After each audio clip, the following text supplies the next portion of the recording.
OBC आरक्षणाबाबत सर्वोच्च न्यायालयाने आज मोठा निकाल दिला आहे। सर्वोच्च न्यायालयाच्या निकालानुसार आता आगामी महापालिका, जिल्हा परिषद निवडणुका या नव्या प्रभाग रचनेनुसार ओबीसी आरक्षणासह होणार आहे। ओबीसीच्या 27% आरक्षणास आव्हान देणारी याचिका न्यायालयाने फेटाळली आहे। यामुळे आता 6 मे रोजीच्या निकालानुसार 27% ओबीसी आरक्षणानुसारच या स्थानिक स्वराज्य संस्थांच्या निवडणुका होणार आहेत। तर 11 मार्च 2022च्या प्रभाग रचनेनुसार निवडणुका होणार नसल्याचे स्पष्ट झाले।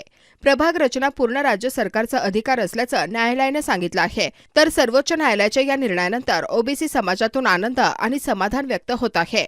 ओबीसी नेत्यांना समाजाच्या वतीने सर्वोच्च न्यायालयाचे आभार मानले आहे। या निकालाचे 2 अन्वयार्थ आहेत। पहिला म्हणजे मागील काळात सर्वोच्च न्यायालयाने जे दिशानिर्देश दिले होते की जुन्या ओबीसी आरक्षणानुसारच निवडणुका घ्या, तेच दिशानिर्देश आता अंतिम झाले आहेत। त्यामुळे आता सगळ्या जिल्ह्यात ओबीसी आरक्षण हे पूर्णपणे या निवडणुकीत राहणार आहे। दुसरी मागणी केली होती 2022 मध्ये जी रचना झाली होती त्याचप्रमाणे निवडणुका करा, परंतु सर्वोच्च न्यायालयाने म्हटले आहे की 2017 प्रमाणेच प्रभाग रचना होईल। त्यामुळे राज्य शासनाच्या दोन्ही मागण्या सर्वोच्च न्यायालयाने मान्य केल्या आहेत।